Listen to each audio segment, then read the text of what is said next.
بسم اللہ الرحمن الرحیم نحمدہ و نصلی علی رسولہ الکریم اما بعد 15 روزہ اسلامی عقائد کورس کے پہلا حصہ جو مبادیات کا ہے، اس کا 15واں عنوان ہے اہل اسلام کی خدمات، یعنی عقائد کی اشاعت اور عقائد کی حفاظت کے لیے مسلمانوں کی خدمات جو ہیں وہ باقی ہر قسم کی خدمات سے زیادہ ہیں۔ جناب نبی کریم صلی اللہ علیہ وسلم اور دوسرے انبیاء، ان کی جو زیادہ تر قربانیاں ہیں وہ عقائد سے متعلق ہیں، اور ان پر جو دوسرے لوگوں کی طرف سے مصیبتیں اور پریشانیاں اور رکاوٹیں اور مخالفتیں سامنے آئی ہیں وہ بھی سب عقائد کی وجہ سے تھیں، اور لوگوں کی جو مخالفت کی بنیادی وجہ ہوتی تھی وہ عقیدے کی مخالفت ہوتی تھی۔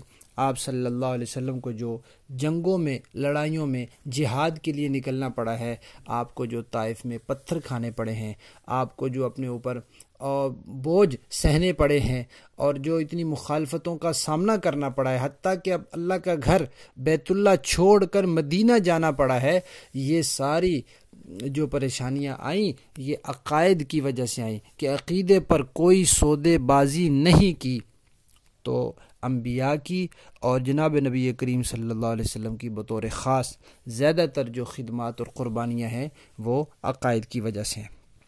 اسی طرح صحابہ کرام نے جو خدمات انجام دی اور جو قربانیاں دی اور جو زیادہ تر مشکل حالات پیش آئے وہ عقائد کی وجہ سے پیش آئے کہ عقیدے پر سودے بازی نہیں کی، عقیدے کی حفاظت کی، عقیدے کی اشاعت کی، دنیا بھر کی جو ناراضگی انہوں نے مول لی وہ عقیدے کی اشاعت اور حفاظت کی وجہ سے ہی تھی۔ اور اس کے بعد پھر 1400 سال کی امت میں محدثین، مفسرین، فقہاء، اولیاء اور ہر قسم کے، یعنی کہ جتنے بھی طبقات رہے مسلمانوں کے، ان کی جو خدمات کا زیادہ دائرہ ہے وہ عقائد کی اشاعت اور حفاظت کا رہا۔ ہم بر صغیر میں ہیں، ہم یہاں بر صغیر میں انگریز آیا اور اس نے 250 سال محنت کی مسلمانوں کو ان کے عقیدے سے ہٹانے کے لیے، ان کے عقائد بدلنے کے لیے، ان کے عقائد کی شکل مسخ کرنے کے لیے اور ان کے صحیح عقیدے مٹانے کے لیے انگریز نے یہاں محنت کی۔ تو اس وقت ہندوستان میں جو کابر اہل سنت تھے انہوں نے جو خدمات انجام دی اور انگریز کے خلاف جو لڑائیاں لڑی اور جو مقابلہ کیا، جو جد و جہد کی، وہ ساری اس کا بنیادی مقصد مسلمانوں کے عقیدے کی حفاظت تھا۔ اور اسی طرح پھر پہلے ایک نظام ہوتا تھا کہ ایک ہی ادارہ ہوتا تھا، اس میں ہر طرح کی تعلیم اکٹھی ہوتی تھی اور وہ حکومتی سرپرستی میں ہوتا تھا۔ انگریز نے آ کر پھر یہ اسکول کالج کا سسٹم شروع کر دیا اور اس سے دینی تعلیم کو نکال دیا، تو مجبوراً پھر مسلمانوں کے عقائد اور ان کی باقی چیزوں کی حفاظت کے لیے مدارس قائم کیے۔ تو یہ ہندوستان کے اکابر اہل سنت کا بہت بڑا احسان ہے کہ انہوں نے یہ طرز اپنا کر ہمارے عقیدے اور ایمان کی حفاظت کا انتظام کیا۔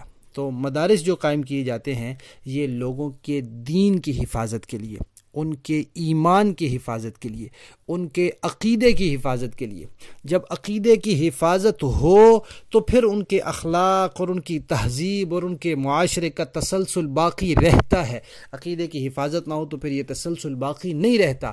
تو مسلمانوں کی تہذیب، اخلاق اور معاشرہ، اس کے تسلسل کو باقی رکھنے کے لیے ان کے عقیدے کی حفاظت ضروری تھی، اور ان سب چیزوں کے لیے مدارس قائم کیے۔ جن لوگوں نے یہ مدارس کی بنیاد ڈالی آج ہم ان کے احسان مند ہیں۔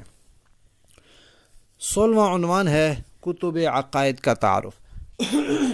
عقائد سے متعلق کتابیں تو بہت سی ہیں، بہت کتابیں ہیں، لیکن چند اہم کتابوں کے ہم نام لیں گے۔ ظاہر بات ہے سب کتابوں کے نام نہیں لیے جا سکتے، اور ہم کیونکہ اردو دان ہیں لہذا ہم ایسی کتابوں کے نام لیں گے جن کے اردو ترجمے موجود ہیں یا وہ لکھی ہی اردو میں گئی ہیں اور نسبتاً عام فہم ہے، آسانی سے سمجھ میں آنے والی ہیں۔ پہلی کتاب ہے الفقہ الاکبر، جو حضرت امام اعظم ابو حنیفہ رحمۃ اللہ علیہ کی لکھی ہوئی کتاب ہے۔ اس کا ترجمہ کیا ہے البیان الازہر کے نام سے مولانا صوفی عبدالحمید خان سواتی نے، جو گجرانوالہ کے تھے۔ دوسری کتاب ہے العقیدۃ الطحاویہ، یہ حضرت امام طحاوی رحمۃ اللہ علیہ کی کتاب ہے۔ اس کا ترجمہ بھی مولانا صوفی عبدالحمید خان سواتی رحمۃ اللہ علیہ نے بھی کیا ہے، اور لوگوں نے بھی اس کے ترجمے کیے ہیں۔ یہ دونوں بالکل مختصر رسالے ہیں، چند صفحات پر مشتمل یہ عقائد کے رسالے ہیں، لیکن یہ کیونکہ پہلے زمانے کے لوگوں کے لکھے ہوئے ہیں اس لیے، اور دو بڑے اماموں کے لکھے ہوئے ہیں، اس لیے یہ بہت معتبر اور مستند ہیں، ان کا مطالعہ ضرور کرنا چاہیے۔ تیسری کتاب ہے المحند علی المفند، یہ ہے مولانا خلیل احمد سہارنپوری رحمۃ اللہ علیہ کی کتاب۔ اس کا پس منظر یہ ہے کہ ہندوستان میں علماء کا ایک طبقہ تھا، ان کے بارے میں کسی نے یہ غلط پروپیگنڈا کیا کہ یہ ختم نبوت کے منکر ہیں، یہ حیات النبی کے منکر ہیں، یہ نعوذ باللہ نبی کریم صلی اللہ علیہ وسلم کے گستاخ ہیں۔ تو جس نے غلط پروپیگنڈا کیا، عرب علماء نے اس کی بات پر بھروسہ کیا اور علماء کے اس طبقے کے خلاف فتویٰ دے دیا۔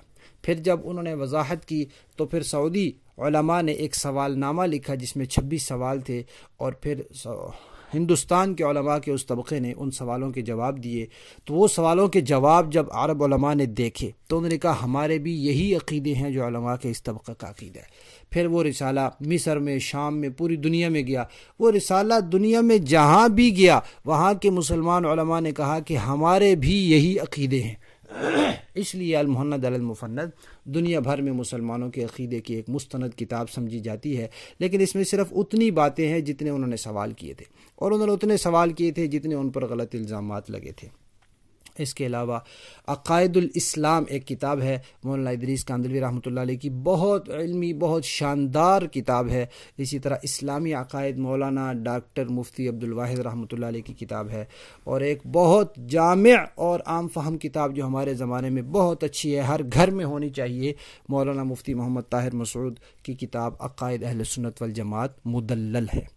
اور ایک کتاب ہے مولانا عبدالحق خان بشیر کی بر صغیر میں اسلام کی آمد و اشاعت اور اسلامی عقائد و نظریات۔ اس میں ہمارے عقائد و نظریات بھی ہیں اور کچھ پس منظر بھی ہے کہ جناب نبی کریم صلی اللہ علیہ وسلم سے لے کر ہم تک اسلام آیا کیسے، کن لوگوں کے ذریعے آیا اور کن مشکلات کے ساتھ انہوں نے ہم تک پہنچایا۔ تو اپنی تاریخ سے واقف ہونا بھی ضروری ہے، یہ کتاب بھی ہر گھر میں ہونی چاہیے۔ اسی طرح ایک کتاب ہے مفصل و مدلل عقائد اہل سنت والجماعت جو مولانا عزیز الرحمن حقانی کی ہے، اور ایک مولانا مفتی زین العابدین کرنالوی کی کتاب ہے عقائد اہل سنت والجماعت۔ اس کے علاوہ تعلیم الاسلام، بہشتی زیور، تحفۃ المسلمین، ان میں بھی عقائد کی باتیں موجود ہیں، اور عقائد کے حوالے سے تفصیلی کتابیں اگر دیکھنی ہو، ایک ایک عقیدے پر پوری تفصیل دلائل، تو مولانا محمد سرفراز خان صفدر، مولانا قاضی مظہر حسین، مولانا محمد یوسف لدھیانوی اور مولانا محمد امین صفدر اوکاڑوی رحمۃ اللہ علیہم کی کتابیں بھی بہت مفید ہیں۔ 17واں عنوان ہے اصلاح عقائد۔ عقائد کی اصلاح کا طریقہ کیا ہے؟ اس کا طریقہ ہے سیکھنا، سمجھنا۔ کیسے سیکھیں گے؟ عقائد کی، صحیح عقائد کی کتاب لے کر گھر میں اس کی تعلیم کریں، کسی استاد سے پڑھ لیں، صحیح العقیدہ علماء کے بیانات سنیں، اور صحیح العقیدہ لوگوں کی صحیح لکھی ہوئی کتابوں کا مطالعہ کریں۔ 18واں عنوان ہے عقائد کی حفاظت کا طریقہ۔ سب سے پہلا جو بنیادی طریقہ ہے وہ ہے صحابہ کرام، اہل بیت اور 1400 سال کی جو امت ہے اس پر اعتماد کرنا کہ انہوں نے جو بات ہم تک پہنچائی ہے وہ ٹھیک ہے۔ یہ قرآن ہمارے پاس انہی کے ذریعے سے پہنچے، اگر ہم ان پر اعتماد نہ کریں تو پھر ہم اس قرآن کو کیسے مانیں گے؟ تو اس پر اعتماد یہ عقیدے کی حفاظت کا بڑا ذریعہ۔ کبھی کوئی انسان ہمیں کہے کہ یہ عقیدہ ایسے نہیں ایسے ہے، ہم کہیں گے بھئی صحابہ کرام اور 1400 سالہ امت نے اس کو کیسے بیان کیا، جیسے انہوں نے بیان کیا وہ ٹھیک ہے۔ تو اس طرح انسان کے عقیدے کی حفاظت ہوتی ہے۔ پھر اپنے زمانے میں جو اہل سنت والجماعت عقیدے کے علماء ہیں ان سے انسان وابستہ رہے، یہ بھی عقیدے کی حفاظت کا ایک ذریعہ ہے۔ نیک اعمال کا انسان اہتمام کرے، برائیوں سے انسان بچتا رہے، اور جو صحیح العقیدہ نیک بزرگ ہیں ان سے اصلاحی تعلق قائم کرنا، یہ بھی عقائد کی حفاظت کا ذریعہ ہے۔ جب انسان کو کسی کے ساتھ اصلاحی تعلق قائم کر لیتا ہے تو ان سے ایک عقیدت ہو جاتی ہے، پھر انسان کہتا ہے کہ ہمارے مرشد کا یہ عقیدہ ہے، ہم بھی اسی عقیدے پر ہیں۔ لیکن مرشد بنانے میں پہلے احتیاط ہو، پہلے ان کو دیکھ لیں کہ ان کے عقیدے اہل سنت والجماعت کے مطابق ہیں یا نہیں ہیں۔ آج کل ڈھونگ بہت ہے، دو نمبری بہت ہے، سازشیں بہت ہیں دشمن کی کہ مسلمانوں میں اپنے لوگ اسلام کے نام پر گھساؤ۔ اسی طرح اکابر اہل سنت کے حالات اور واقعات کا مطالعہ کرنا یہ بھی عقائد کی حفاظت کا ذریعہ ہے۔ اور بہت اہم ذریعہ عقائد کی حفاظت کا فتنوں کے بارے میں معلومات رکھنا، جدید اور قدیم فتنوں کے بارے میں کہ یہ فتنہ ہے، ان کے یہ عقیدے اچھا یہ غلط ہیں، یہ میں نے نہیں اپنانے، فلاں فتنہ ہے۔ آج بڑی مصیبت یہ ہے کہ آج کل اس چیز کو فرقہ واریت کہہ دیا جاتا ہے، حالانکہ قرآن نے نام لے لے کر بتایا ہے کہ یہ غلط عقیدوں والے لوگ ہیں۔